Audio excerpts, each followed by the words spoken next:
সবাইকে শুভেচ্ছা জানিয়ে শুরু করছি আজকের কবিতার ক্লাস পর্ব ৯। আমরা জানি কবিতা রচনার জন্য ৮টি উপাদান দরকার। গত ৮টি ক্লাসে আমরা ৬টি উপাদানের কথা জেনেছি। উপাদান ৬টি কী ছিল এটা জেনে নেই। কবিতার ভাব ভাবনা বিষয় অনুষঙ্গ, কবিতার শব্দ অর্থ বাক্য, কবিতার বক্তব্যের প্রবাহমানতা, কবিতার ছন্দ, কবিতার অলঙ্কার, কবিতার রস। আজকে জানব কবিতার ৭ নম্বর উপাদান, কবিতার ব্যাকরণ। কবিতা সৃজনশীল রচনা আর ব্যাকরণ সৃজনশীল নয়। তবুও কবিতা রচনার জন্য ব্যাকরণ দরকার। ব্যাকরণ কবিতাকে সুন্দর, শুদ্ধ, শৃঙ্খলাবদ্ধ এবং হৃদয়গ্রাহী করে। এমনকি কবিতার দৈহিক সৌন্দর্য প্রাণ রক্ষা করে। কবিতার ব্যাকরণের পর্যায়গুলো হলো কবিতার ছন্দ, কবিতার অলঙ্কার, প্রমিত বানান, শুদ্ধ শব্দ, শুদ্ধ বাক্য ইত্যাদি। কবিতার ছন্দ এবং কবিতার অলঙ্কার আমরা গত ৪, ৫, ৬, ৭ ক্লাসে সম্পূর্ণ করেছি। প্রমিত বানানের প্রায় ২০০টি নিয়ম আমরা জানব, এই বিস্তারিত জানব আরেকটি ক্লাসে আমরা জানব। আজকে জানব বানান ভুল হলে কবিতার অর্থ পরিবর্তন হয়ে যায় তেমন কিছু নমুনা। জানব কবিতার শুদ্ধ শব্দ ও শুদ্ধ বাক্য সম্পর্কে। কবিতার যদি শুদ্ধ না হয় তাহলে ভিন্ন অর্থে পরিগণিত হয়। প্রমিত বানান, শুদ্ধ শব্দ, শুদ্ধ বাক্য, ক্রিয়া, সর্বনাম ও ক্রিয়া, প্রত্যয়, বিভক্তি, নির্দেশক, বচন, বাচ্য, কারক, সমার্থক শব্দ, প্রবাদ, বাগধারা, জ্যোতি ইত্যাদি সঠিক ব্যবহারে কবিতাটি সুন্দর, শুদ্ধ, শৃঙ্খলাবদ্ধ, হৃদয়গ্রাহী হয় এবং কবিতাটি গ্রহণযোগ্য হয়।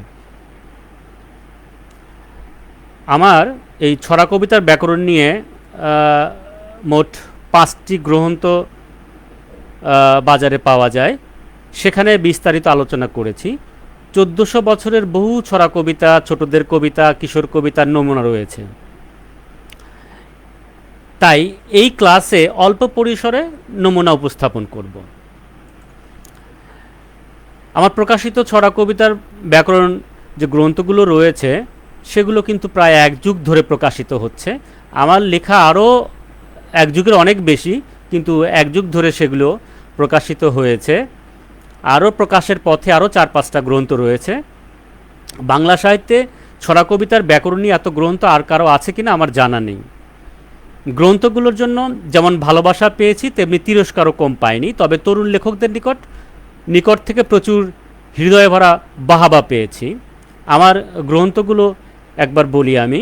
কিশোর ছড়া কবিতা রূপ অরূপ, এটা 2010-এ বের হয়েছে। ছন্দ শেখার কলা কৌশল, এটা বাংলা প্রকাশ থেকে প্রকাশিত হয়েছে, 2য় এডিশন চলছে এটা। তারপরে ছড়া কবিতার অলঙ্কার, সাহিত্য দেশ থেকে 12তে বের হয়েছে, 2012-তে বের হয়েছে। ছড়া কবিতার ব্যাকরণ অনন্যা থেকে, এটা 2015-তে প্রকাশ পেয়েছে। ছড়া কবিতার ব্যাকরণের ক্লাস, এটা চমন প্রকাশ থেকে 2017-তে প্রকাশ পেয়েছে। এছাড়া আমি আরও কিছু ছড়া নিয়ে বা এই সাহিত্যের ব্যাকরণ নিয়ে আমার আরও কিছু অলরেডি সম্পূর্ণ করা হয়েছে। যেমন ছড়ার ছক্কা, ছড়া লিখতে, একটি খাঁটি ছড়া লিখতে 6টি উপাদান লাগে। সেই কৌশল নিয়েই ছড়ার ছক্কা। কবিতা লেখার নিয়মকানুন, বাংলা লেখার নিয়মকানুন, এটা সাহিত্য, মিডিয়া সহ সৃজনশীল রচনার নিয়মকানুন। তা এখানে প্রায় 50টা বিষয়ের, সাহিত্যের, মিডিয়ার 50টা বিষয়ের নিয়মকানুন দেওয়া হয়েছে। শুধু নিয়মকানুনটা, আর বেশি কিছু আনা হয়নি। তারপরে সাহিত্যের জনক। এবার আমরা মূল ক্লাসে একটু প্রবেশ করব। প্রথমে আমরা বলেছি ছড়া কবিতার ব্যাকরণের শব্দ বা বানান, এগুলো বলেছি। শব্দে আমরা এবার এই শব্দ ব্যবহারের দিকে একটু যাব। শব্দ অর্থ শুধু শব্দের অর্থ নয়, মানে শব্দ অর্থ শুধু শব্দের অর্থ নয়, পুরো বাক্যে বা পংক্তিতে কিন্তু কবিতার অর্থ প্রকাশ পায়। যেমন একটা উদাহরণ দেওয়া যায়। দুপুর যখন দাঁড়িয়ে খর চোখে, ভাবখানা এই জ্বালিয়ে দিলাম, কে আর তাকে রোখে, কে তাকে আর রোখে। অথবা মাগো তুমি বলো শুধু খোকন পড়ো, হতে হবে জ্ঞানীগুণী অনেক বড়, হতে হবে উঁচু শির পাহাড়ের মতো থির, হতে হবে সুগভীর সাগর খর, আকাশের মতো খোলা বিশাল বড়। এটা সুজন বড়ুর একটা কবিতা। তো এখানে তিনি খর শব্দটা ব্যবহার করেছেন। খর অর্থ ধারালো, তীক্ষ্ণ, প্রবল, কর্কশ, উগ্র, খরা, প্রখর, খচ্চর, খার। আর খ ডয়শূন্য যখন দেই তখন এটা অর্থ হয়ে যায় ধানের বিচালি। তাহলে খরের প্রকৃত অর্থ অনুসারে খর চোখে উপযুক্ত ব্যবহার, কিন্তু সাগর খর কবি যদি খর অর্থ প্রবল স্রোত ব্যবহার করেন তাহলে এর মান অক্ষুণ্ণ থাকে। রবীন্দ্রনাথ যেমন তার বিখ্যাত রূপক কবিতায় সোনার তরী কবিতা তিনি ব্যবহার করেছেন ভরা নদী ক্ষুরধারা খর পরশা, আবার তিনি আরেকটা সোনার তরীতে আবার একটা ব্যবহার করেছেন আকাশের বাদল নামে নদী ভর ভর। ছোট আরেক সোনার তরীতে আবার কি আমাদের ছোট নদী ব্যবহার করেছেন মাতিয়া ছুটিয়া চলে ধারা খরতর। কবিগণ তাদের কবিতার শব্দ ব্যবহার যেমন মুন্সিয়ানা দেখিয়েছেন তেমনি আবার কিন্তু বিপর্যয় ঘটিয়েছেন। আরেকটা উদাহরণ আমরা দেখতে পারি যে ঘুম পারেনি মাসি পেশি মোদের বাড়ি এসো, খাট নাই পালং নাই চোখ পেতে বসো, বাটা ভরা পান দেব গাল পুড়ে খেয়েও। ঘুমকে চোখে বসতে বলেছেন কিন্তু এখানে কবি, কিন্তু কোনো যে দেখতে পারি আমরা চোখ পেতে, চোখ মানে চৌকি, আসলে কিন্তু এখানে চৌকির থেকে কিন্তু উপযুক্ত কিন্তু চোখ আই। কবি তার সন্তানের ঘুমকে চোখের উপরে বসতে বলেছে, কিন্তু এখানে চৌকির উপরে বসতে বলে নেই। আরেকটা আমরা দেখতে পারি এরকম শব্দ বিপর্যয়, নতুন নতুন পায়রাগুলো ঝোটন বেঁধেছে, ওপারেতে ছেলে মেয়ে নাইতে নেমেছে, দুই ধারে দুই রুই কাতলা ভেসে উঠেছে, কে দেখেছে কে দেখেছে দাদা দেখেছে, দাদার হাতে কলম ছিল ছুঁড়ে মেরেছে, উফ বড্ড লেগেছে। এখানে একটু খেয়াল করি আমরা, দাদার হাতে কলম ছিল, গোসল করতে গেছে বাচ্চারা, দাদাও সেখানে গেল, পুকুর ঘাটে হোক আর নদীর ঘাটেই হোক গেল, যাওয়ার পরে দাদার পকেটে কলম ছিল ছুঁড়ে মেরেছে। আসলে কি তাই? এই ছড়াটা কিন্তু এক একজন এক এক রকম উপস্থাপন করেছেন সম্পাদক মণ্ডলী, কুকুমনির ছড়া হোক আর যে ছড়াই হোক তারা এখানে সম্পাদনা করে দিয়েছেন, কিন্তু কেউ কলম লিখেছে কেউ, কিন্তু এটা পাঠ্য বইতে আমরা বেশি প্রথমে দেখি কলম হিসেবে উপস্থাপন করা। কলম কতটা যুক্তিসঙ্গত? যদি এরকম হতো, এবং অন্য বইতে আমরা পেয়ে থাকি যে দাদার হাতে ছড়ি ছিল ছুঁড়ে মেরেছে, উফ বড্ড লেগেছে। ছড়ি মানে হাতের যে লাঠিটা থাকে সেই লাঠি, কোনটা যুক্তিসঙ্গত, কলম না ছড়ি? তাহলে এখানে এই দেখা যাচ্ছে যে পর্যায়ে এই বিপর্যয়টা, শব্দ বিপর্যয়টা কোনো সময় কবি করেন, কোনো সময় সম্পাদকরা করে থাকেন। আমরা আরেকটা দেখতে পারি, এই রাশেদ রৌপুরে একটা কবিতা আমরা দেখতে পারি, যখন বড় হব অনেক বড় আমি, বানাবো ছোট একখানা যন্ত্র নামি দামি, সোনালি সবুজাব পৃথিবী করে যাব আমি। এখানে আমার প্রশ্ন হলো যে আমি একটা যন্ত্র বানাবো, সেই যন্ত্রটা পৃথিবীকে সবুজ করে যাবে, যন্ত্র কি পৃথিবীকে সবুজ বা সোনালি করতে পারে? এরকম কিন্তু প্রশ্ন থাকতে পারে। আরেকটি ছড়া পড়ি, এই ছেলেটা করবে, এই ছেলেটা, এটা জুলফিকার শাহাদাতের একটা কবিতা, এই ছেলেটা করবে লড়াই। তো এই ছেলেটা করবে লড়াই এবং হবে জঙ্গি, বীর তিতুমির আসাদকেও করবে সে নিজ সঙ্গী। তো এখানে জঙ্গি শব্দটা কিন্তু তার বর্তমানে কিন্তু জঙ্গি শব্দটা তার নিজস্ব চরিত্র হারিয়েছে, শব্দটি এখন আরও অর্থর দিক দিয়ে নিম্নগামী হয়েছে। তো শব্দটি এখন কিন্তু দুষ্টু চরিত্রে আক্রান্ত। তো এখন জঙ্গি শব্দটা এখানে যদি ব্যবহার করি পজিটিভ না নেগেটিভ সেটা কিন্তু একটা ভাববার বিষয়। এই জঙ্গি নিয়েই আরেকটা কবিতা আমরা পড়তে পারি, দেশটা কাঁপে ভীতির জ্বরে, জঙ্গি ভূতের ভঙ্গিতে, নেই স্বস্তি কোথায় আওয়াজ ভৈরব কি টঙ্গিতে। জগরুল হায়দার একটা লিখলেন এখানে। তাহলে এই যে একই কবি জঙ্গি শব্দটা একটা একজন নিলেন, আরেকজন নিলেন পজিটিভ, একজন নেগেটিভ।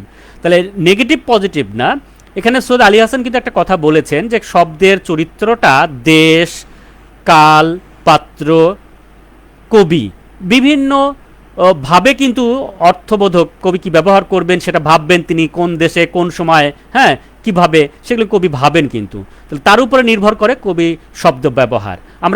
আমরা দেখতে পারি কবিতা, এটা আরেকটা নমুনা আমরা টানতে পারি যে আমারে চোখ রন্ধনু মাখা নতুন পৃথিবী চায়, জোনাক আলোয় ধুয়ে দেবো মাটি বিষাদের কান্নায়, এটা জুলফিকার সাদু একটা কবিতা লিখেছেন।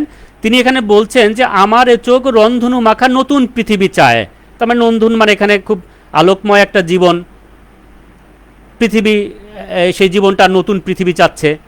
জোনাক আলো ধুয়ে দেবে মাটি, সেই জোনাক আলোতে ধুয়ে দেবে মাটি, কিন্তু বিষাদের কান্নায় মাটি বিষাদের কান্না দিয়ে কি নিশ্চয়ই সুন্দর কিছু আশা করা যায় কি? এবার আমরা বানানে যাব, যে প্রমিত শব্দের যে বানান থাকে সেই বানান কতটুকু অর্থবোধক হয় যখন ভুল হয় অথবা না ভুল হয়। আমরা একটা নমুনা দেখতে পারি। চাঁদটিকে মা চুরি করে পরাণ মেয়ের হাতে। তার মানে এখানে আমরা বলতে চাচ্ছি যে হাত বাড়িয়ে মাটিমুনি খিলখিলিয়ে হাসে, হাসির বানে মা সহ সব ডোবে আবার ভাসে। এমন করে মায়ে মেয়ে রোজ খুশিতে মাতে, চাঁদটিকে মা চুরি করে পরাণ মেয়ের হাতে। এখন এখানে বয়বিন্দু র এবং ডয়বিন্দু র এই দুইটা আমরা এখানে পাচ্ছি। যে প্রথমে পাচ্ছি চুরি, এখন সেটা চ যদি শূন্য দেই তাহলে এখানে কি চুরিটা খাটবে কিনা, প্রকাশ্যে কিছু চুরি করা যায় কিনা, চুরি করতে কি আড়াল লাগে কিনা, এটা একটা ভাবনার কথা আমাদের আসে যে চাঁদ মা চুরি করবে কেন। আর এখানে যদি হয় যে চাঁদ থেকে মা একটা বালা করে চুরি করে মেয়ের হাতে পরাবেন, এখন যদি পরানোটাও আমরা ডয়শূন্য দেই পরাবেন, তাহলে এখানে কি লেখাপড়া করাবেন না পরিধান করাবেন? তাহলে এখানে তাহলে চুরি এবং চুরি যদি বানানে আমরা এই বয়ের ব্যবহার ডয়স বিন্দু অথবা ডয়শূন্য র বা বয়শূন্য র বা ডয়শূন্য র এখানে কিন্তু যদি খেয়াল না রাখি তাহলে কিন্তু আমাদের কবিতার অর্থটা পুরাই পরিবর্তন হয়ে যায়। আরেকটা আমরা দেখতে পারি যে এক চাবুকে ঘরের বাইর, দুই চাবুকে রাস্তা, তিন চাবুকে মাঠ ঘাট বন, চার চাবুকে ভন ভন ভন, ঘুরছে ঘোড়া চাবুক জোড়া, ঘুরছে ঘোড়ার রাজা। এখানেও ঠিক একই কায়দায় যদি আমি এই ঘোড়া ঘুরবে জোড়া জুড়বে বানানটা যদি আমরা এই ব এবং রয়ের তফাৎটা না বুঝি না দেই তাহলে কিন্তু অর্থটা অন্যরকম হয়ে যায়। আর একটা নমুনা দেওয়া যাক। রাতের আধার আছে মিশে, খুকির লম্বা চুলে, চাঁদটি আছে হাসির মতো তার খোপাতে ঝুলে। এখন এখানে আমি যদি আধারে চন্দ্রবিন্দু না দেই তাহলে কি বিপর্যয় হয়? আধার মানে কিন্তু খাদ্য, আর যদি চন্দ্রবিন্দু দেই তাহলে মানে আধার মানে কিন্তু অন্ধকার। তাহলে এখানে আমরা ওটা যদি আমরা লিখবো না আধার ওরকম, যদি এভাবে লিখি আমরা আরেকটু যদি আমরা ধরেন এটাকে একটু আরেকটু এডিট করি আমরা, যে রাতের আধার মিশে আছে খুকির লম্বা চুলে, যদি এরকম লিখি আমরা রাতের আধার লেপ্টে আছে খুকির কালো চুলে, এই আধারটা কালোর মধ্যে লেপ্টে আছে, লম্বা চুল আর কালো চুল। তাহলে এই সম্পাদনায় কবিতার নিজে তো কবিতা নিজেও সম্পাদক, তো নিজের কবিতা যদি নিজে অর্থবোধক করার জন্য শব্দ পরিবর্তন করেন, খুকির লম্বা চুল আর খুকির কালো চুল, ওখানে আধার এখানে আধার, তাহলে এই যে কার সাথে কে মিশে আছে, তো এটাও কিন্তু এখানে আবার হৃদয়গ্রাহী হবে অথবা ওইটা খুব উপযুক্ত অর্থ পাবে। আমরা এই অর্থের দিক থেকে আমরা এবার একটু অন্য দিকে একটু নজর দেই। সেটা হলো এই যে ব্যাকরণ কিন্তু কবিরা অনেক কম ব্যবহার করেন, কারণ ব্যাকরণ তো অঙ্কের হয়, এটা আবেগের বা ভাবাবেগ কম থাকে। অনেকেই ব্যাকরণটা মানছেন না অথবা অনেকেই জোর দিয়েই বলেন যে কবিতা লেখা হয় ভাব দিয়ে, ব্যাকরণ দিয়ে না, আমরা ব্যাকরণ লিখি না, আমরা কবিতা লিখি। কিন্তু একজন কবির মাথায় শব্দ অনেক দিন ধরে খেলা করে, তিনি সচেতনভাবে ওইটা নিয়ে অনেক দিন নাড়াচাড়া করেন, নিজে প্রকাশ মানে করার আগে নিজে ওটা নিয়ে খেলেন, তারপরে না উনি লেখেন বা প্রকাশ করেন। তো এখানে কিন্তু যে এই যে শব্দ ব্যবহারের গুণপনাটা, এই গুণপনাটা কিন্তু এটা আসলে দোষে পরিণত করা যায় কখন? একটু সচেতন হলে এই দোষটা, এবং অন্যের যা দোষ না একজন কবির সেটি বড় দোষ, কারণ কবি শিক্ষার দীক্ষায় সবার আদর্শ। মানে আমি ওটা দোষ মনে করছি না, কিন্তু অন্যজন মনে করছে যে সে তো শিক্ষা দীক্ষা আমার থেকে অনেক বড় কবি, সে তো অনেক, আমি সাধারণ মানুষ আর সে তো অনেক বড় কবি। তাহলে তিনি নিজে এটা পারতেন। শুধু শুধু অজুহাত দেখিয়ে কোনো কিছুকে অবজ্ঞা করা কি ঠিক? আসলে ঠিক না। তাই শুদ্ধ বাক্য লেখার চেষ্টা করা একটা জরুরি, কারণ ভুলই, সেটি গদ্যে হোক, ছড়া হোক, কবিতা হোক বা পদ্যে হোক। আমার গুরু লিখেছেন অশ্রুজল, আমি লিখব ঘাম জল। আমার গুরু লিখেছে ঢের পরিমাণ, আমি লিখব প্রচুর পরিমাণ। তার মানে আমি গুরুর দিকে, এটা তো গুরুমুখী বিদ্যা, সাহিত্য গুরুমুখী বিদ্যা। তো গুরু যা করেছেন আমি তাই করব, তো এটা থেকে সরে আসাটা আমার কাছে মঙ্গলজনক। আমরা এবার একটা ওই শব্দ ব্যবহার আরেকটা যেতে চাই, লিখলাম আমরা অশ্রু, হ্যাঁ, অশ্রু জলে মা লিখেছেন করুণ কষ্ট গাথা, সেই বেদনায় অস্ত্রপ্রহর ঘুরছে আমার মাথা। এখানে কিন্তু আমি অশ্রু জলে লিখলাম, কিন্তু যদি আমি বললাম যে একটু চেষ্টা করি আমরা যে আমি অশ্রু জল লিখব না, আমি লিখতে পারি চোখের জলে মা লিখেছেন করুণ কষ্ট গাথা। তো চোখের জলে আর অশ্রু জল, এখন অশ্রু জলে আর চোখের জলে, অথবা আখি জলে মা লিখেছেন। আরেকটাতে আমরা এরকম যেতে পারি যে আমরা জানি যে ঢের পরিমাণ, ঢেরও যার পরিমাণও তাই, এরকম আমরা অনেক সময় সমার্থক বা দ্বিত্ব শব্দ কম ব্যবহার করি, এটা ব্যাকরণের ক্ষেত্রে এটা ভুল বলা হয়, কিন্তু আমি এটাকে করতে পারি একটু চেষ্টা করলে। বুদ্ধি আছে ঢের পরিমাণ কিন্তু বেটা আমরা কাঠের ঢেকি, নিজের কাজের ধার ধারে না পরের কাজের হাত বাড়িয়ে। তো এখানে তাহলে আমরা বলতে বুদ্ধি আছে ঢের পরিমাণ কিন্তু বেটা আমরা কাঠের ঢেকি।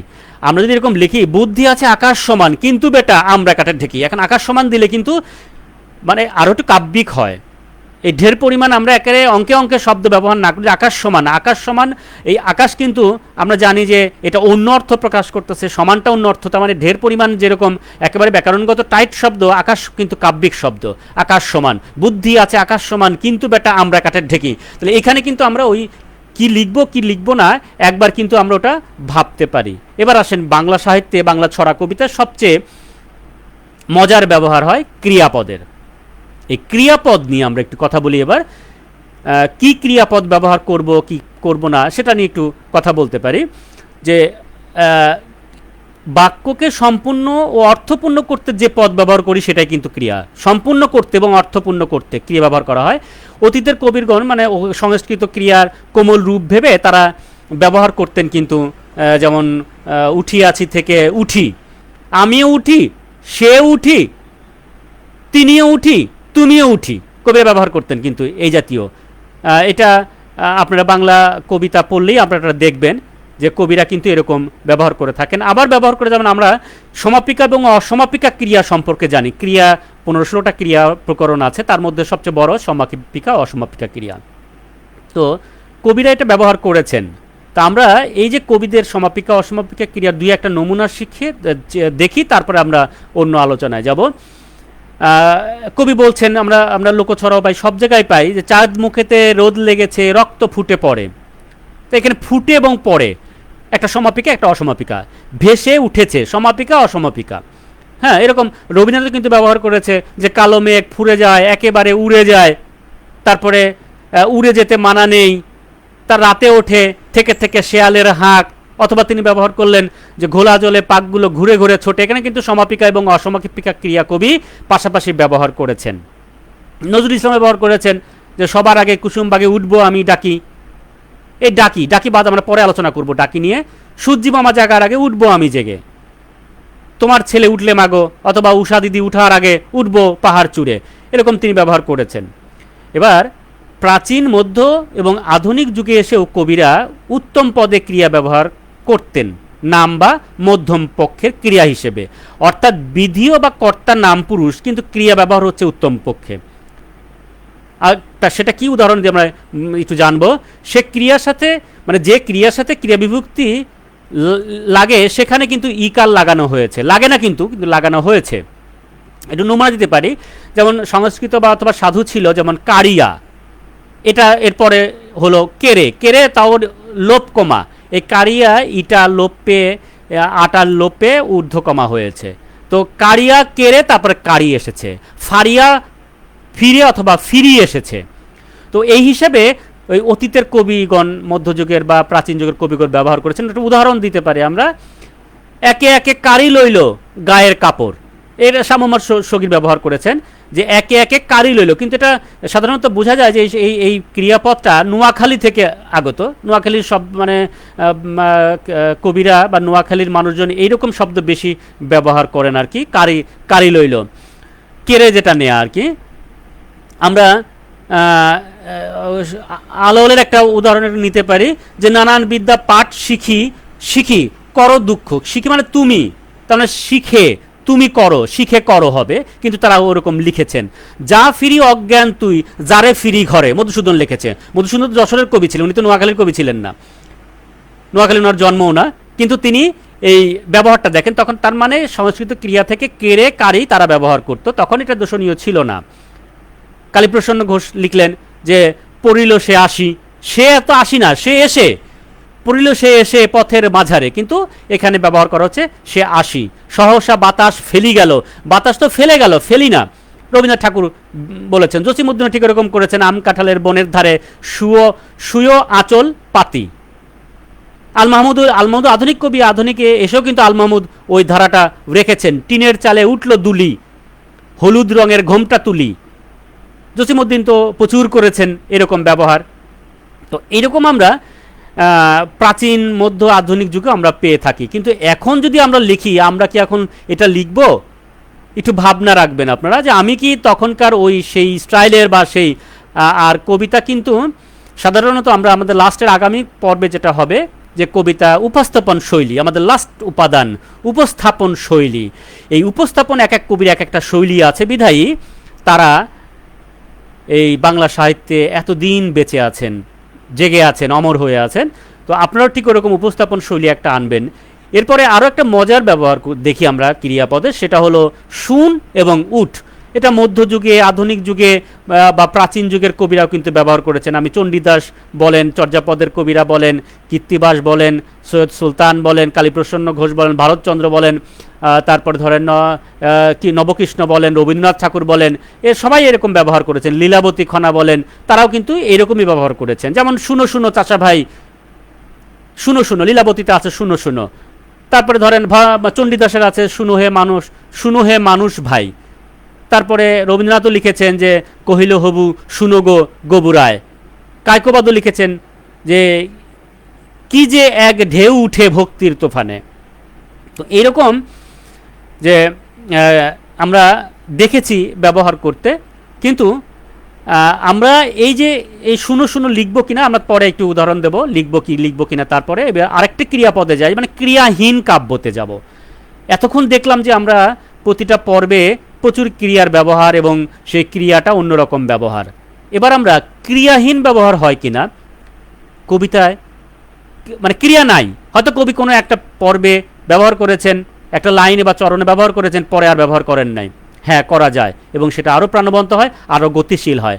একটা নমুনা দিয়ে দেখা যায় যে আমি প্রতিটা বাক্যে, প্রতিটা চরণে, আমি প্রতিটা পর্বে ক্রিয়া দিয়ে যতটুকু আমি ওটাকে খুব মানে গতিহীন করতে পারি, তার থেকে গতিশীল করতে পারি ব্যবহার না করে।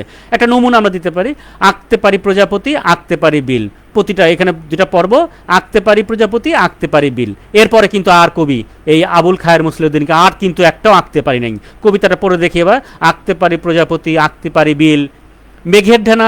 মেঘের ডানা ছাগল ছানা শাপলা ভরা বিল, শিশির ভরা শিউলি বকুল, দিঘির কালো জল, নদীর বাঁকে বকের শাড়ি, আষাঢ় মাসের ঢল। একটাও কিন্তু আমি আর ক্রিয়াপদ পাইনি। আবার খালিক বিন জয়নুদ্দিন একটা আমি দেখতে পারি যে লাস্টে কি ব্যবহার করলেন, আর ব্যবহার করলেন না। সোনার খাটের উপর রূপোর পায়া, সোনার খাটের উপর পায়া, খুকুর চোখে কাজল মায়া, নরম গালে মায়ের চুম, হিম নিশুতির নামলো ঘুম। আমরা আরেকটা এরকম দেখতে পারি, সকাল দুপুর সন্ধেবেলা নীল সাগরের মেঘের ভেলা।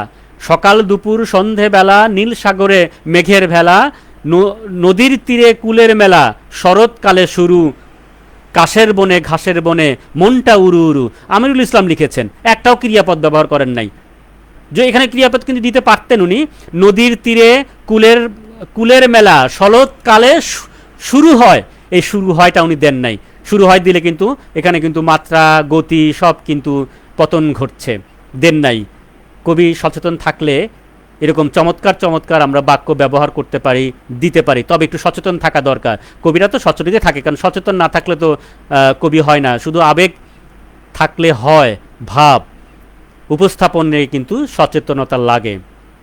এ ব্যাপারে মোহাম্মদ নুরুল হুদা কিন্তু চমৎকার বক্তব্য দিয়েছেন যে একজন সচেতন হওয়ার জন্য কবিকে কী করা দরকার। তিনি এভাবে অনেক ক্লাসও নেন, ওনার শাহবাগে এই একটা কবিদের আড্ডা বসে সেখানে। এবার আমরা কি করব না ক্রিয়াপদের ব্যবহারটা একটু দেখতে পারি, যে কাব্যিকতার জন্য বা সার্থক মিলের জন্যই হোক অথবা ছন্দের জন্যই হোক ক্রিয়ার ব্যবহারটা থেকে বিরত থাকতে পারি বা ওটার ব্যবহারটা সংযত করতে পারি। একটা নমুনা দিতে পারি যে এবার আমরা একটা লিখতে পারি, পাখিটি শিকার করবে শিকারী, অমনি সে উড়ে, শিকারী আশায় বড়জোর আজ মারবে সে এক হালি। পাখি উড়ে ক্রোধে জ্বলে যায়, আশা হবে গুড়ে বালি, আশা হয় গুড়ে বালি। এখানে কিন্তু দুটা কিন্তু অসমাপিকা উড়ে দিছি, কিন্তু উড়ে দিলে তো বাক্যটা এখানে সম্পূর্ণ হবে না। একটা কবিতা যখন একটা পর্ব নেব সেই পর্ব কিন্তু খণ্ড অর্থপূর্ণ হবে, খণ্ড বাক্যে সম অর্থপূর্ণ হবে।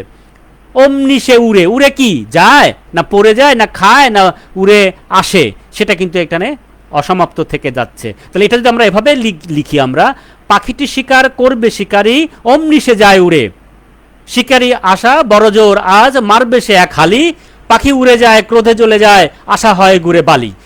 এখানে কিন্তু আমরা ওই উড়ে যায় বা কি বলে উড়ে যায় আর যায় উড়ে, কিন্তু আমরা এখানে সমাপিকা এবং অসমাপিকা ক্রিয়ার একটা সমন্বয় ঘটিয়েছি।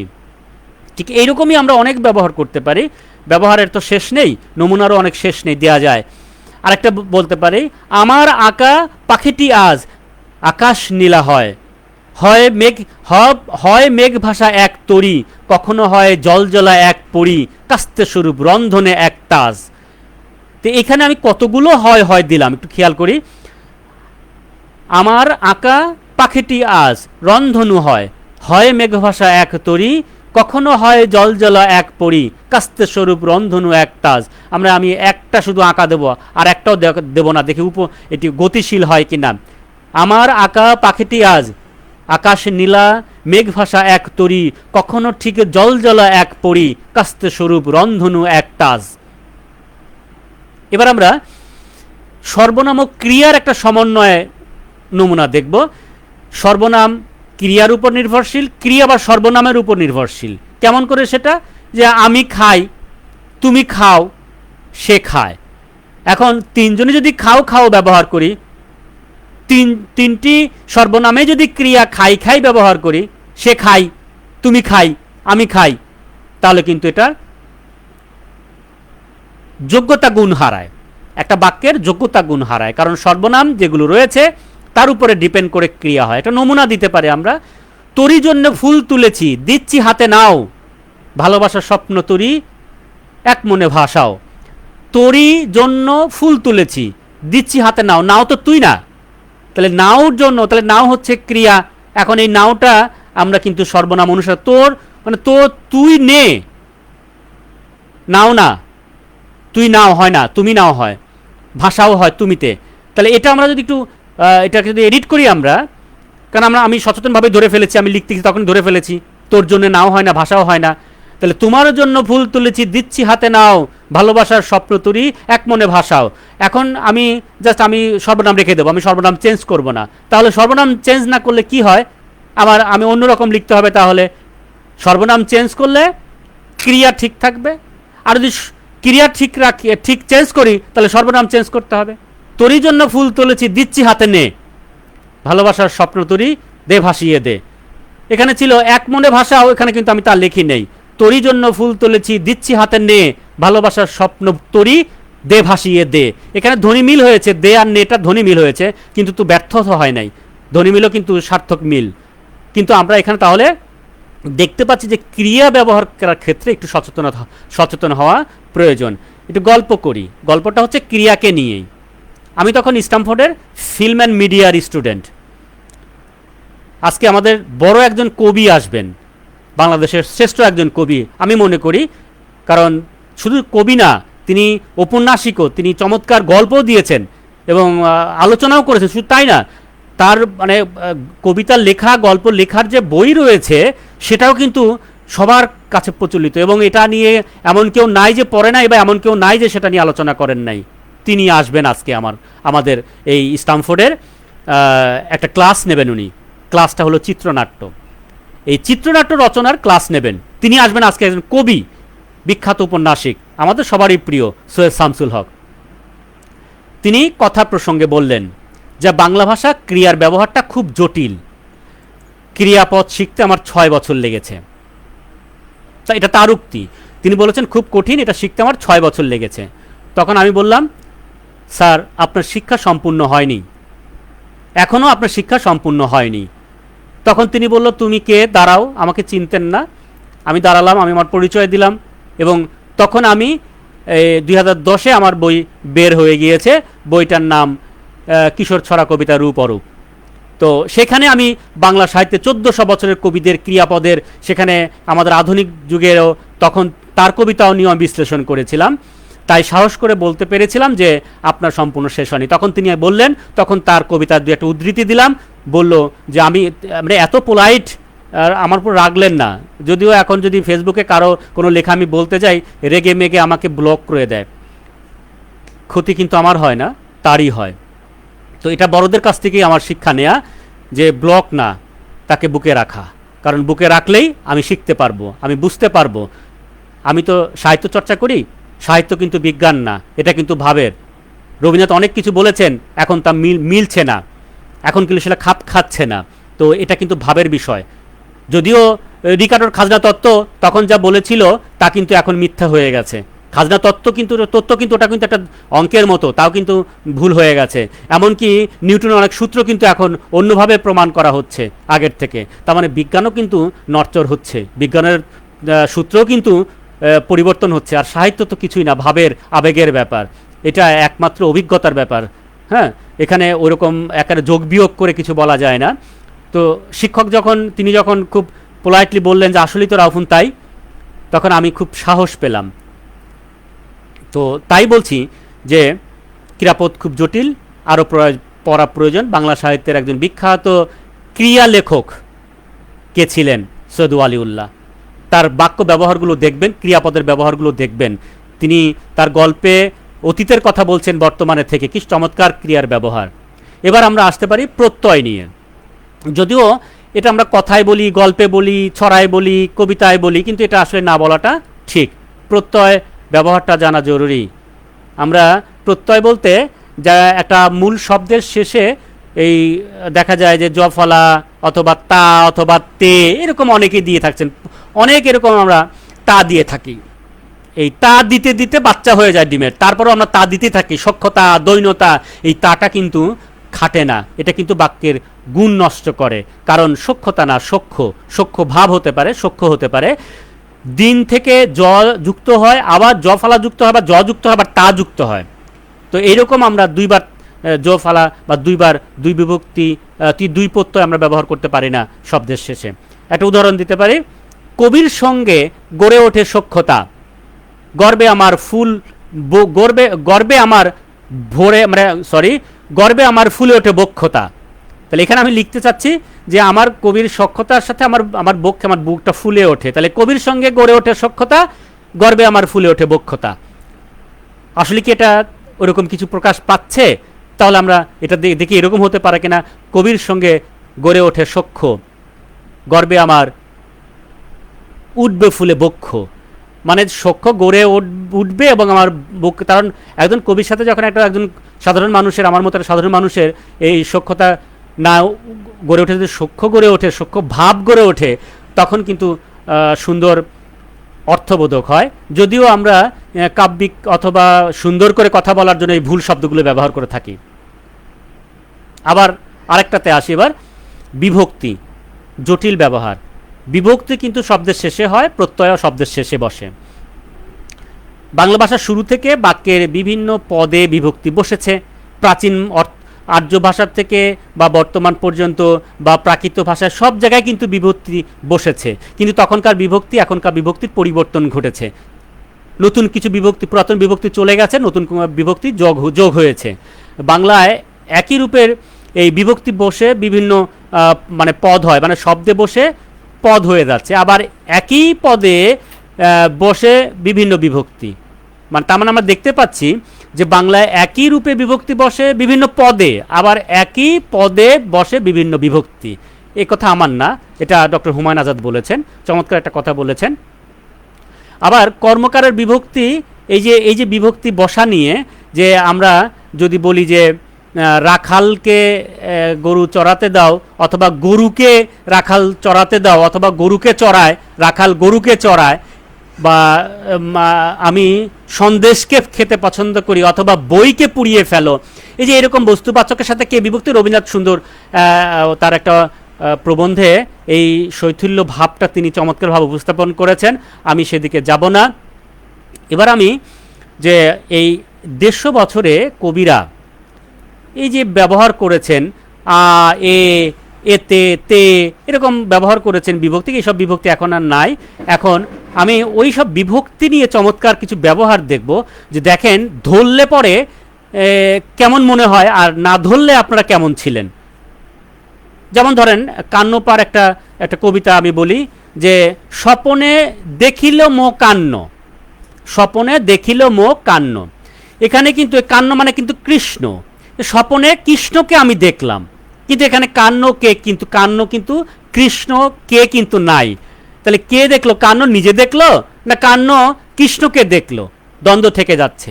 আর একটা উদাহরণ দিতে পারি, 7 ভাই এক যুক্তি করিলে সার, ইউসুফ ফেলিলোনিয়া কূপের মাঝার, শাহ মোহাম্মদ সগীর বলেছেন।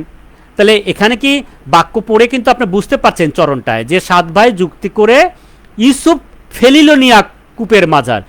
এখন কি ইউসুফ কিছু ফেলছে না ইউসুফকে ফেলছে? তাহলে কিন্তু এখানে কিন্তু ইউসুফকে ফেলিল কুয়ায়, কিন্তু যে মাত্রার কারণে, অথবা তখন বিভক্তি, শাহ মোহাম্মদ সগীর এত বিভক্তি নিয়ে এত ভাবেন নাই, তিনি ইউসুফকে কুয়ায় ফেলবেন না ইউসুফ কিছু ফেলবেন এটা তার মাথায় ছিল না। আর কবিতা অনেক সংক্ষেপে বাক্য আকৃতির প্রকাশ পায়, কিন্তু এটা অতীতে, বর্তমানে কি তাই? আরেকটা উদাহরণ আমরা দিতে পারি, ওই যে কাঙ্গাল বসি রাজপথ ধারে, এই রাজপথে নিজে বসে থাকছেন না রাজপথের ধারে বসে আছেন, এখানে কিন্তু এর বিভক্তি আছে কি নাই সেটা কিন্তু ভাববার ব্যাপার। আরেকটা আমরা বলতে পারি বরু চণ্ডীদাসের আরেকটা লাইন দিয়ে, লাইনে তিনি বলছেন যে জলেতে তিনি বলছেন যে জলেতে উঠি রাহি আত করি তলে, বাট জলেতে উঠি মানে জলেতে মানে জল থেকে, এখানে জল থেকে উঠলো রাধা, আত নিচে পানিতে রেখে, শরীরটার অর্ধেক পানিতে রেখে আর অর্ধেক ডাঙায়, এই কবি বুঝাতে চাচ্ছেন। কিন্তু এখানে জলেতে উঠি মানে জল থেকে উঠে গেল ওরা, মানে এই তে বিভক্তি এখানে খাটছে কিনা। আচ্ছা, আরেকটা উদাহরণ আমরা দেখতে পারি, আধুনিক কালে এসে সত্যেন্দ্রনাথ দত্ত ব্যবহার করলেন, যে তা বলে কুকুরে কামড়ানো কিরে মানুষের শোভা পায়। তার মানে তিনি তার মেয়েকে বলছেন, মেয়েটা বলছে বাবা কুকুর তোমারে কামড়াইছে, তুমি কেন কামড়াও নাই? তিনি তখন উত্তর দিচ্ছেন যে তা বলে কুকুরে কামড়ানো কিরে মানুষের শোভা পায়। এখন কুকুরে কামড়ানো বলতে কি বোঝেন? কুকুর যেটা কামড়াইছে, কিন্তু আসলে এখানে তাই রে বিভক্তি আর কে বিভক্তির তফাৎ আছে, কিন্তু এখানে কুকুরে কামড়ানো আর কুকুরকে কামড়ানো কিন্তু এক না। কুকুরে কামড়ানো মানে যেটা কুকুর কামড়ায়, আর কুকুরকে কামড়ানো মানে আমি যেটা কুকুর, আমি অথবা যে কেউ কুকুরকে কামড়ালো। তার মানে এখানে এই যে সপ্তমী বিভক্তি বাক্য রে দিয়ে ষষ্ঠী বিভক্তিতে ব্যবহার করা, তাহলে কুকুরে কামড়ানো আর কুকুরকে কামড়ানো দ্বিতীয় বিভক্তি অথবা সপ্তমী বিভক্তির যে এখানে ব্যবহারগুলো, সেগুলো কিন্তু আমাদের বোঝাটা খুব প্রয়োজন, কে কামড়ালো কাকে কামড়ালো। আরেকটা উদাহরণ দিই আল মাহমুদের, তিনি আমাদের একটা কবিতায় বলছেন যে ঢাকা শহর সবুজ হয়ে যা, কলেজগুলো সর্ষে বাগান ভার্সিটিতে লাউ। তো এখানে উনি বলছেন যে ঢাকা শহর তুমি সবুজ হয়ে যাও, কলেজগুলো সর্ষে বাগান ভার্সিটিতে লাও। আল মাহমুদের সাথে এটা নিয়ে আমি বসেছিলাম, কথাও বলেছি, কিন্তু আল মাহমুদ বলছে যে এখন সে সুযোগ নাই, আমার এটা খুব পাঠ্য বা খুব অন্য জায়গায় চলে গেছে। তো আমি এবার এটা উদাহরণ দিচ্ছি আপনাদের, যে তিনি কি বললেন এখানে, যে কলেজগুলো সর্ষে বাগান আর ভার্সিটিতে লাও। কবিতার আমরা জানি এখানে দুটি এই বাক্য রয়েছে, পর্ব রয়েছে, অর্থ খণ্ডপূর্ণ বাক্য কিন্তু একটা সম্পূর্ণ, একটা হলো কলেজগুলো সর্ষে বাগান হয়ে যাচ্ছে আর একটা ভার্সিটিতে লাউ হয়ে যাচ্ছে, দুইটা কিন্তু আমরা পর্ব করে নিলাম এবং দুইটা কিন্তু অর্থপূর্ণ।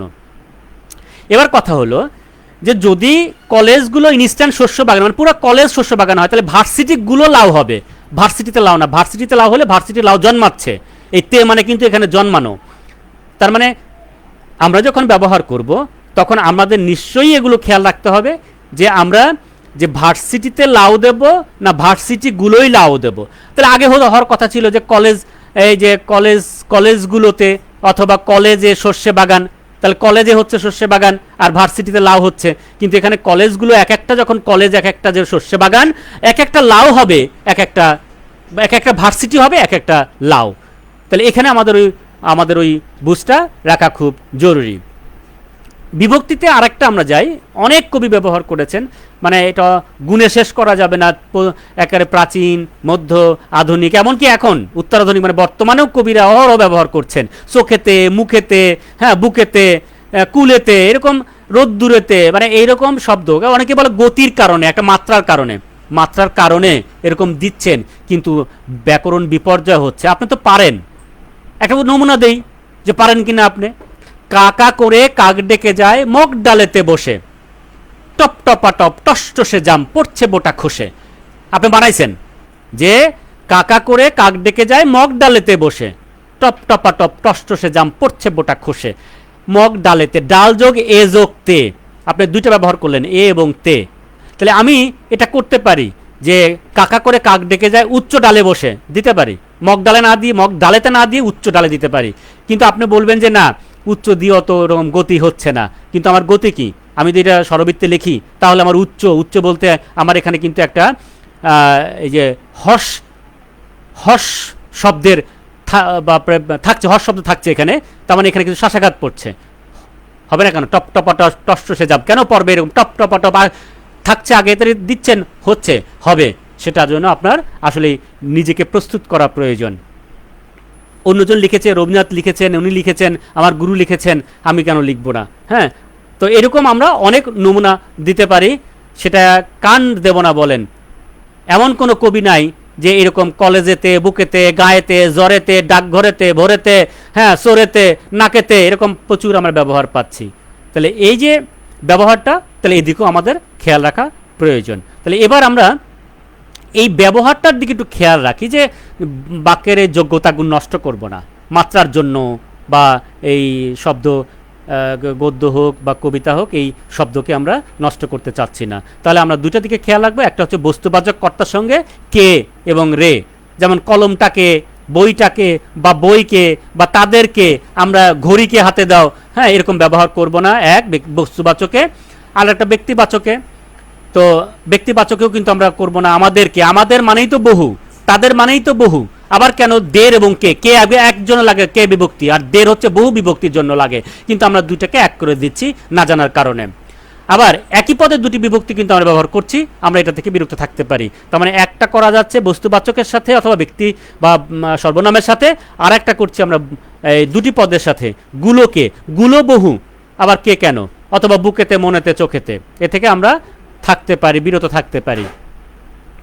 একটা নমুনা দেই, রেখো কো বন্ধু তোমার চোখেতে জল জ্বলে তারা করে, যেমন সূর্য উকি দেয় রোজ অমলিন তাজা ভরে।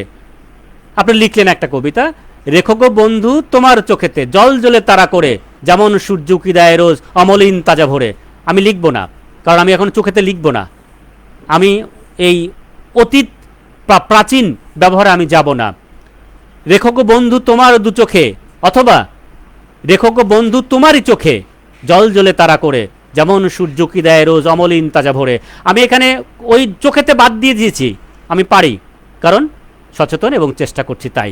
তাহলে চেষ্টা করলে, সচেতন থাকলে পারা যায়। এবার নির্দেশকে যাই। নির্দেশকটা কি? ওই বচনেরই আর একটা সংখ্যাগত ধারণা, নির্দেশক। এটা নির্দেশ করে একটা, দুইটা, বহুটা, নাকি আরো কম, এরকম নির্দেশ করে।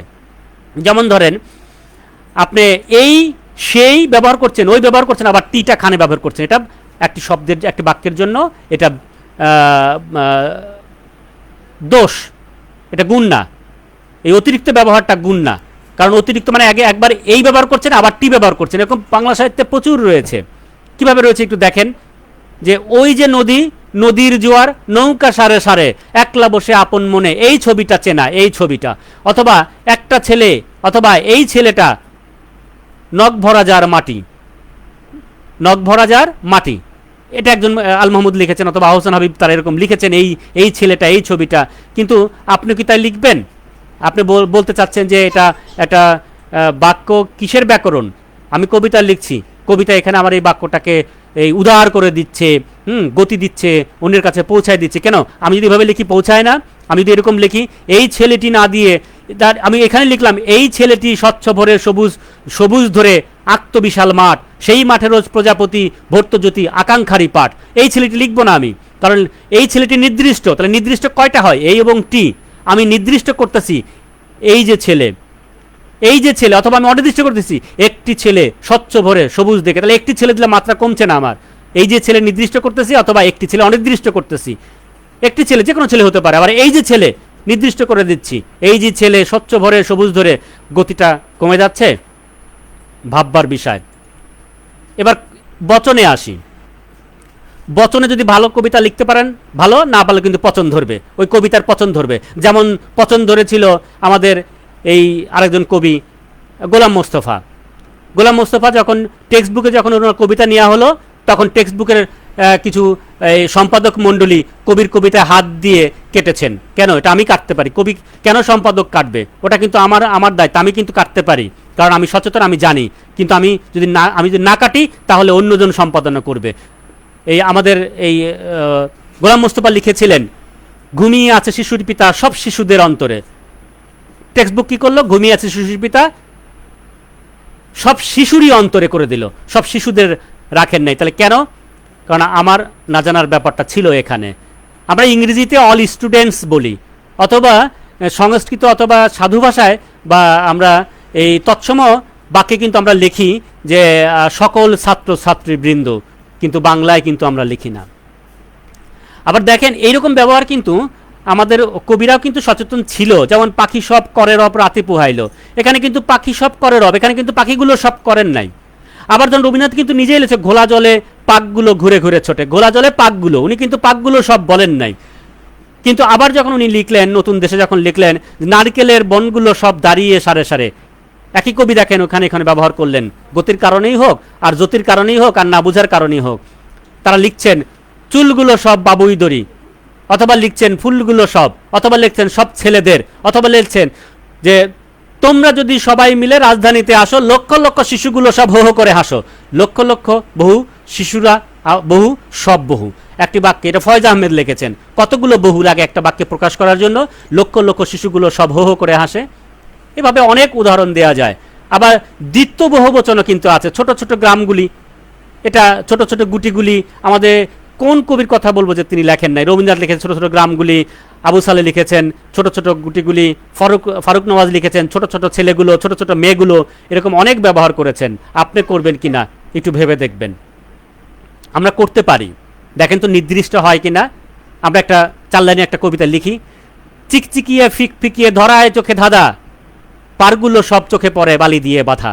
পারগুলো সব, আমি কি এটা করতে পারি আরো নির্দিষ্ট করে, যে চিকচিকিয়ে ফিক ফিকিয়ে ধরায় চোখে ধাঁধা, পারগুলো ঠিক চোখে পড়ে বালি দিয়ে। ঠিক করলাম আরো, পারগুলো ঠিক চোখে পড়ে, একা ঠিকই চোখে পড়ছে, কিন্তু পারগুলো সব চোখে পড়লো, আর এখানে পারগুলো ঠিক চোখে পড়লো।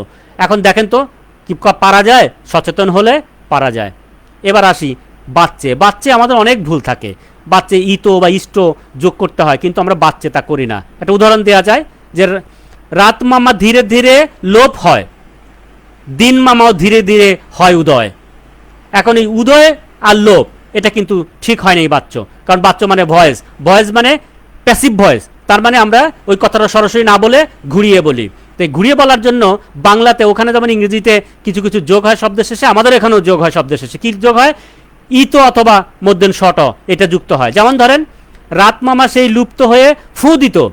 রাত মামা ধীরে ধীরে কিন্তু লোপ পায় না, কিন্তু রাত মামা যেই লুপ্ত হয়ে ফু দিত, ঠিক তখনই দিন মামা হয় উদিত। এখন দেখেন তো দেখি এখানে আরো কাব্যিক হলো কিনা, আরো হলো কিনা চেষ্টা করা প্রয়োজন। রাত মামা যেই লুপ্ত হয়ে ফু দিত, লুপ্ত হয় কিন্তু লোভ হয় না, কিন্তু লুপ্ত হয়।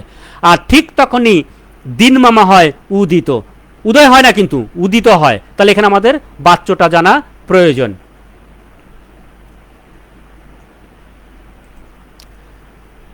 আপনারা অনেকেই আছেন খুব উপভোগ করছেন। আজকে অনেক বেশি আমার কাছে মনে হচ্ছে স্টুডেন্ট আমার অনেক বেশি গতকালকের থেকে। আমরা যে ক্ষেত্রে বেশি ভুল করে থাকি বাংলা সাহিত্যের ব্যাকরণটা আপনারা অবজ্ঞা করবেন না প্লিজ। আপনারা এই বাক্যগুলো দেখেন, আপনারা নিজের বাক্য নিজে এডিট করেন। আর নুরুল হুদা বলেছেন যে একজন কবি স্বসম্পাদক, যে কবি স্বসম্পাদক, এটা কিন্তু শুধু নুরুল হুদা না, এটা আমার সাহিত্যগুরু আব্দুল মান্নান সৈয়দও বলেছেন যে একজন লেখক যদি সম্পাদক হয় তাহলে তার লেখাটা বেঁচে যায়, প্রাণ পায়, অনেকভাবেই সেই লেখাটা সবার কাছেই গ্রহণযোগ্যতা পায়। তা আমি আশা করব আপনারাও, আমি জানি আপনারা অনেক বেশি পারেন, একজন সাধারণ মানুষ থেকে আপনারা অনেক শিক্ষিত, অনেক ভাবুক, অনেক পাওয়ারফুল একজন মানুষ। তো সেহেতু একজন পাওয়ারফুল মানুষ কে নিয়ে আমি ভুল ধরবো, আমার একজন সম্পাদক ভুল ধরবে, অন্য একজন ভুল ধরবে, এটা কিন্তু ঠিক না। কোন এক কবিকে যখন 2008-এ বলা হলো যে আপনার কবিতায় এত এত ভুল রয়েছে ব্যাকরণগত, তিনি হেসে আমার সাথে কথা বলেন, চমৎকার মানুষ তিনি আমাদের মধ্যে এখন নাইগত হয়েছেন। তিনি চমৎকারভাবে হেসে হেসে বললেন, রাউফুন তোমাদের মতো সম্পাদক তো রয়েছে না, একজন কবির কাজ একজন সম্পাদক করতে পারে না, করতে পারে বানান বাক্যটাকে করতে পারে, কিন্তু ভিতরের কবিতার আত্মিক যে রূপটা, সেই রূপটা পুরাই চেঞ্জ করে দেয়। এমন অনেক সম্পাদক আছেন যে দু একটা শব্দ চেঞ্জ করে দিয়ে পুরা কবিতার 12টা বাজায় দিছে। তাহলে আপনারা ওই 12টা বাজানোর থেকে নিজেরা সম্পাদক হন, 12টা বাজবে না, কবিতা টিকে যাবে।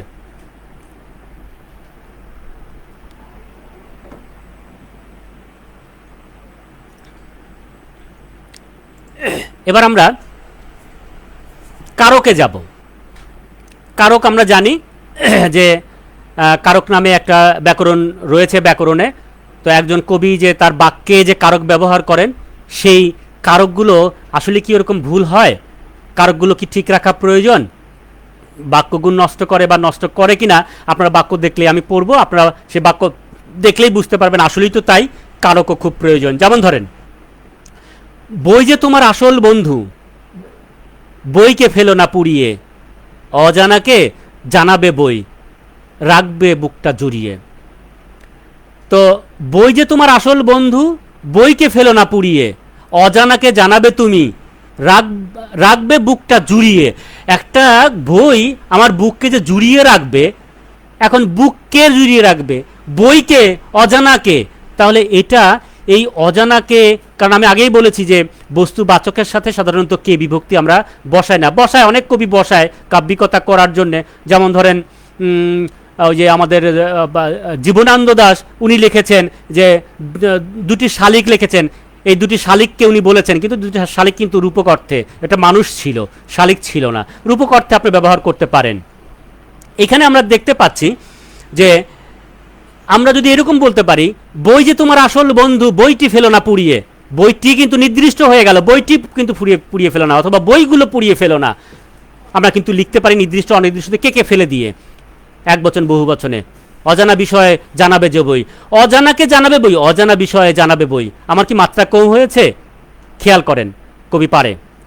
আরেকটি উদাহরণ এরকম যেতে পারি আমরা, মেঘরা উড়েছে নীল গগনে, পাখিরা উড়েছে ঝিল পবনে, বইরা উড়েছে নীল গগনে।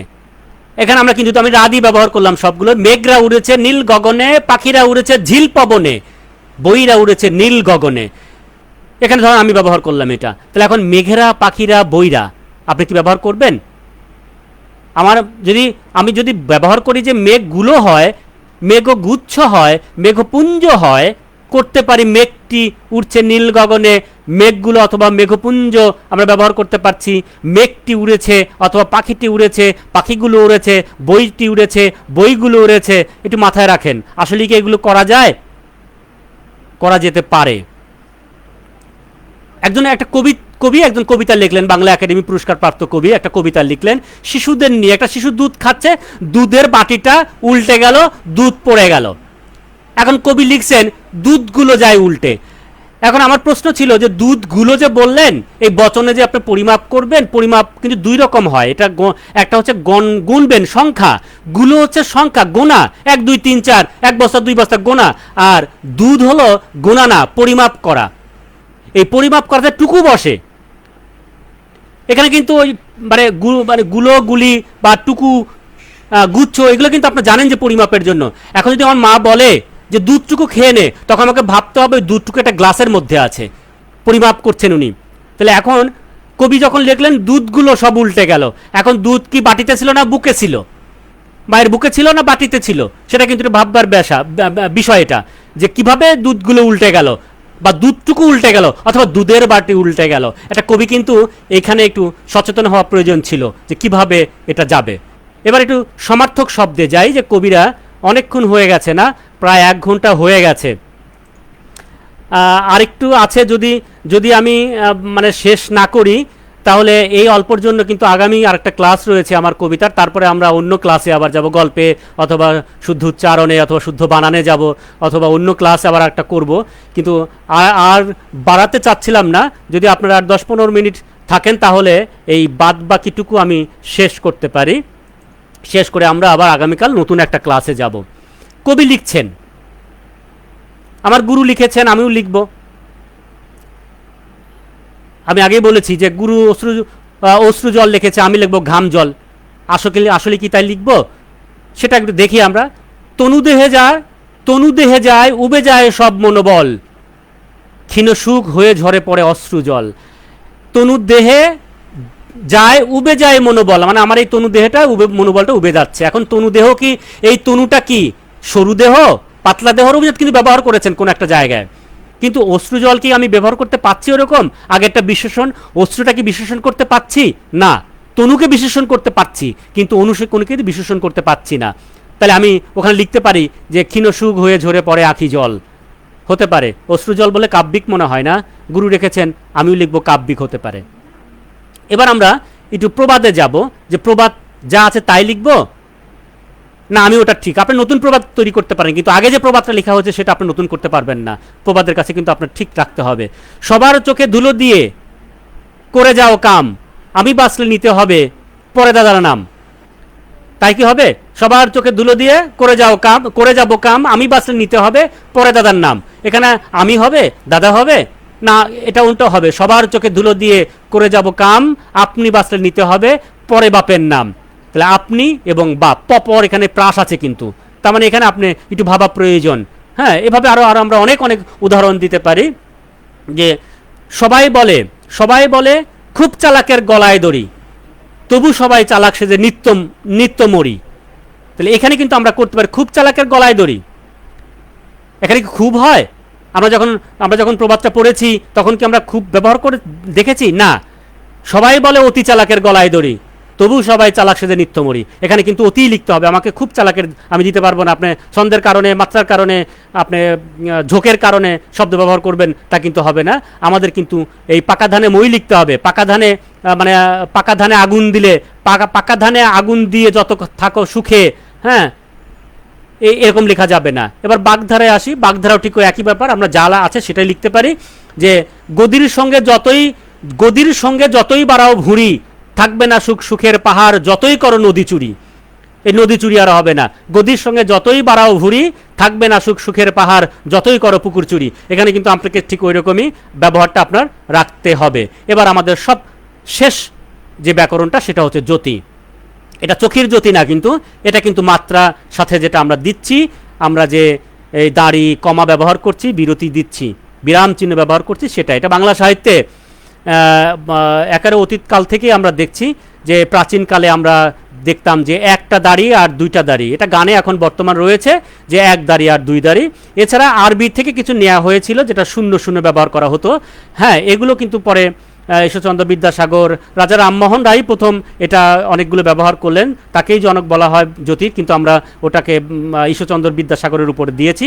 আসলে না, রাজা রামমোহন রায়, উইলিয়াম ওয়ার্ডসওয়ার্থ কিন্তু ব্যবহার করেছেন, টমাস ব্যবহার করেছেন, কেরি ব্যবহার করেছেন, তারা দুই একটা করে ব্যবহার করেছেন। সবচেয়ে বেশি ব্যবহার করেছেন হলো আমাদের রাজা রামমোহন রায়। এটাকে আরও সুন্দর, আরও 18-20টা ব্যবহার করেছেন ঈশ্বরচন্দ্র বিদ্যাসাগর, তার প্রতি আমাদের স্যালুট থাকলো।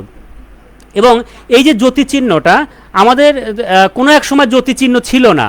আবার যখন মাইকেল আসলো, মাইকেল কিন্তু আমরা জ্যোতি চিহ্ন দিয়ে আমরা বলি যে এটা জ্যোতির কবি, মানে এত জ্যোতি ব্যবহার করেছেন। বন্ধু ঈশ্বরচন্দ্র বিদ্যাসাগর তখন ব্যবহারের জন্য উপযোগী করে দিলেন ইংরেজি থেকে নিয়ে, আর ঈশ্বরচন্দ্র বিদ্যাসাগর এটা করলেন, আর মাইকেল অহরহ ব্যবহার করতে শুরু করলেন। প্রতি শব্দতে, শব্দের মাঝে মাঝে, বাক্যতে দেখবেন যে জ্যোতি দিয়ে মাইকেল মধুসূদন চেনা যায়। তো এরপরে এখন আসি, জ্যোতি দেয়াই হচ্ছে না, কিন্তু জ্যোতি লাগে। কোথায় কোথায় লাগে? এর আগে আমি কবিতায় জ্যোতি খুব কম ব্যবহার করি আমি, কারণ বাক্যের এক একটা কবিতার বাক্য আর গদ্যের বাক্য একরকম না, সেহেতু জ্যোতি কিন্তু ওরকম আমরা ব্যবহার করতে পারি না। তো কোথায় কোথায় ব্যবহার করতে হবে, কোথায় কোথায় সেটা একটু আমরা দেখে নেই। অনেক বড় আলোচনা, আমার বই আছে, বইতে আপনারা আলোচনা পড়ে নেবেন। তো আমি শুধু নমুনা দিয়ে দুই একটা দিচ্ছি যে আমরা কবিতায় দুইভাবে জ্যোতি ব্যবহার করতে পারি। কবিতায় দুইভাবে, একটা হচ্ছে অর্থজ্যোতি। এই অর্থজ্যোতি কিন্তু আমাদের পজ বা বিরতিতে হয়ে যায়, এটা স্ল্যাশ হ্যাশ চিহ্ন মানে না অবলিক চিহ্ন, সরি অবলিক চিহ্ন দিয়ে আমরা সেটা প্রকাশ করি জ্যোতির মাত্রা হিসাবে। সেটা কিন্তু পর্বের গতি, আমরা আগেই বলেছি যে পর্ব হিসেবে আমরা ওটা ব্যবহার করতে পারি, সেটা অর্থজ্যোতি। কিন্তু এই যে আমরা শ্বাস নিচ্ছি যেখানে বিরতি দিচ্ছি সেটা, আর একটা হচ্ছে ছন্দজ্যোতি। তো একটা হলো আমরা যে সেমিকলন দাড়ি টাড়ি দিয়ে ব্যবহার করতেছি, এটা অর্থজ্যোতি, অর্থের জন্য ব্যবহার করি। আর একটা হলো ছন্দজ্যোতি, ছন্দের কারণে মাত্রার কারণে আমরা ব্যবহার করি। তাহলে আমরা জ্যোতি কবিতায় দুই রকম ব্যবহার করতে পারি। এখন এই ব্যবহারটা আমরা একটু দেখি। যেমন ধরেন রবীন্দ্রনাথ লিখলো, শুধু বিঘে দুই ছিল মোর ভুঁই আর সবই গেছে ঋণে। তাহলে এই যে আমরা বিরতিটা দিলাম এখানে, এই যে অবলিকটা দিলাম, শুধু বিঘে দুই ছিল মোর ভুঁই আর সবই গেছে ঋণে, এটা রবীন্দ্রনাথ কেন প্রতিটা কবি এই পর্ব মাত্রা ছন্দ হিসাবে এই জ্যোতিটা দিয়ে থাকেন। এবার আসি আরেকটা জ্যোতি, এই যেটা বলা হয় কমা জ্যোতি, বিরতি জ্যোতি। তো এই জ্যোতি নিয়ে আমার একটা বড় বই হয়েছে, এটা প্রকাশকের কাছে চলে গেছে, বই বেরোবে। বাংলা সাহিত্যের একেবারে এই 1400 বছরের কবি গদ্যকার কি কেমন কোথায় কিভাবে জ্যোতি ব্যবহার করেছে, মোর জ্যোতির নাম দিয়েছি, ব্যবহারিক নাম ব্যবহার করেছি, আমি কমা রেখেছি কিন্তু কমা ব্যবহার করি নেই। শব্দ জ্যোতি, কারণ এটা শব্দের পরপরই বসে। বাক্য জ্যোতি, সেমিকলন, এটাকে বাক্য জ্যোতি ব্যবহার করেছি। এরকম আগেও অনেক নাম ছিল, কিন্তু আমি এই বাক্যের মানে মানে শব্দ বাক্য বর্ণের কারণে জ্যোতিগুলোর নাম করেছি। এবার আমি কিছু নমুনায় যাই যে আমাদের কবিরা যে ব্যবহার করেছেন জ্যোতি, সেই জ্যোতির দুই একটা নমুনা দেব। যেটা যেমন ধরেন ঈশ্বরচন্দ্র বিদ্যাসাগর, ঈশ্বরচন্দ্র গুপ্ত বলছেন যে জানি না কি জীব তুমি জননী জন্মভূমি, ভালো মন্দ দোষ গুণ আধারেতে ধরে। এখানে ভালো মন্দ দোষ গুণ আমরা যদি পর্ব হিসেবে যাই, কিন্তু কবি এখানে আসলেই কমা ব্যবহার করেছেন প্রতিটা। আমরা জানি কবিতায় বহু বিশেষ্য, বহু সর্বনাম, বহু ক্রিয়ায় এই কমা বসে না, কিন্তু আমরা অজস্র ব্যবহার করছি। উঠো শিশু, মুগ্ধ, পরনিজ, বেশ, এরকম আমরা অনেক দিচ্ছি। আমি কি করে বুঝলাম যে এটা আসলে দিতে হয় না? আছে, এর সার্থক উদাহরণ আমার কাছে আছে। কবি ব্যবহার করেছেন অন্নদা শঙ্কর রায়, আপনারা খেয়াল করবেন তার কবিতায়। মাইকেল মধুসূদন হে বঙ্গ ভান্ডারে তব বিবিধ রতন, একসাথে দুইটা মানে সেমিকলন এবং ড্যাশ, এরকম অনেক নজরুল ইসলাম ব্যবহার করেছেন, প্রচুর এরকম ব্যবহার করেছেন। হ্যাঁ, এবার এই জ্যোতি ব্যবহারে কি ঘটতে পারে, বিপর্যয়টা কি ঘটতে পারে সেটা কি একবার ভাবা দরকার। হ্যাঁ, জ্যোতি ব্যবহার করা দরকার। তখন কমা আসে, বলল বলে বলেন কমা আসে, আরও কমা আসে যদি অর্থটা পরিষ্কার না করতে পারি। তখন কিভাবে হয়, একটা রবীন্দ্রনাথের একটা কবিতা থেকে আমরা দেখতে পারি, তাল গাছ এক পায়ে দাঁড়িয়ে সব গাছ ছাড়িয়ে উকি মারে আকাশে, মনে সাধ কালো মেঘে ফুরে যায় একেবারে উড়ে যায় কোথা পাবে পাখাসে। এখানে তাল গাছের পর রবীন্দ্রনাথ কমা দিয়েছেন, কেন দিয়েছেন আপনি এবার খেয়াল করে দেখেন। তাল গাছ এক পায়ে দাঁড়িয়ে সব গাছ ছাড়িয়ে, আবার মনে সাধ, এই মনে সাধটা কার? ওই তাল গাছেরই। এভাবে উনি কমা দিয়েছেন।